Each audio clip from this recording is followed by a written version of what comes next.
यह एक सच्ची कहानी है। माँ बाप अपनी ही औलाद को बेच देते हैं।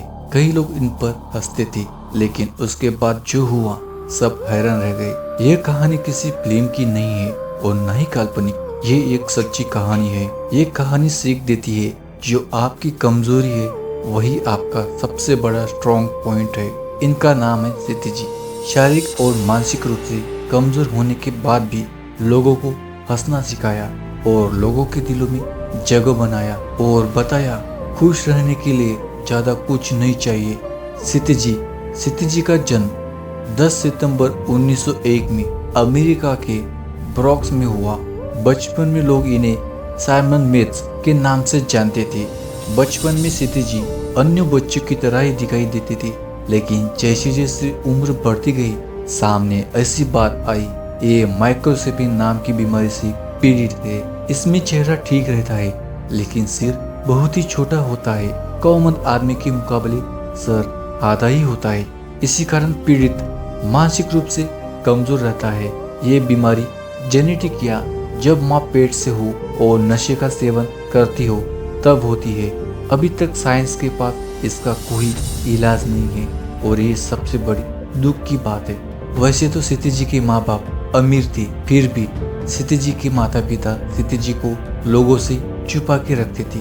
उन्हें शर्म आती थी क्योंकि उनके मन में डर लगा था कि लोग उनका मजाक ना बनाए। इसी कारण सिद्धि जी को ड्रीमलैंड सर्कस में कुछ पैसों में बेच दिया जाता है। ऐसी स्थिति में माँ बाप के प्यार की जरूरत थी।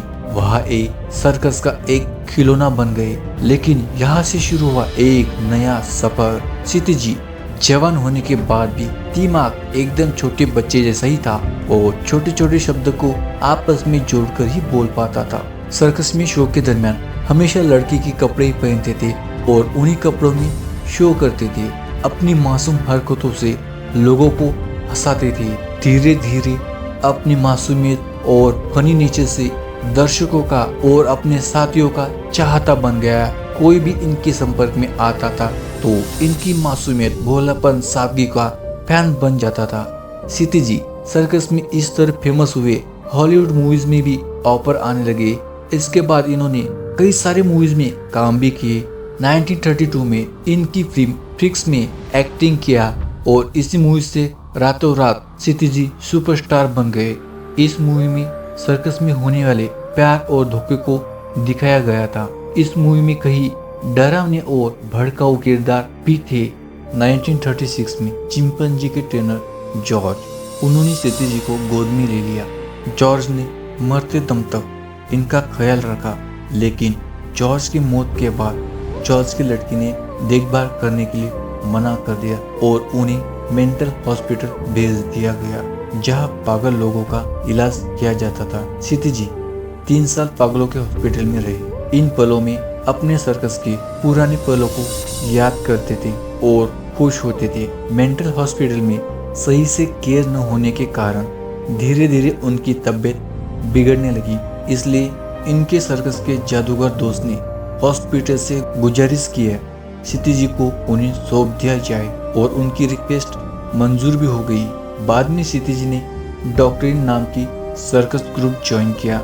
सिद्धि जी सुपरस्टार होने के बाद भी इनका कोई खुद का स्थायी घर नहीं था। उसके बाद सर्कस से रिटायर्ड हुए। रिटायर्ड के दिन भी उन्होंने लोगों का बहुत मनोरंजन किया। सिद्धि जी माइक्रोसेफी पीड़ित होने के कारण उनके दिमाग और हड्डियां पूरी तरह से विकसित नहीं हो पाई थी। इसी कारण इन्हें मिर्गी के दौरे भी आते थे।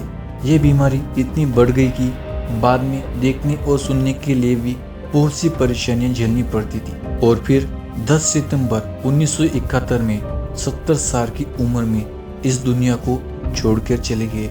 इनके चले जाने के बाद इनकी बॉडी को कहीं अनजान कब्र के नीचे दफन किया गया, लेकिन चाहने वालों का कहना था कि सिद्धि जी को पूरी इज्जत दिया जाए और उन्हें रिस्पेक्टेड कब्र मिले ताकि लोग उन्हें हमेशा याद रखें। माता पिता का प्यार ना मिलते भी उन्होंने कभी हार नहीं मानी। इनके लिए तो एक लाइक बनता ही है दोस्तों। शरीर और दिमाग से कमजोर होने के बाद भी एक छाप दुनिया में छोड़ के गए।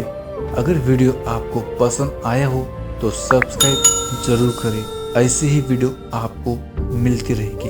आपका आभार।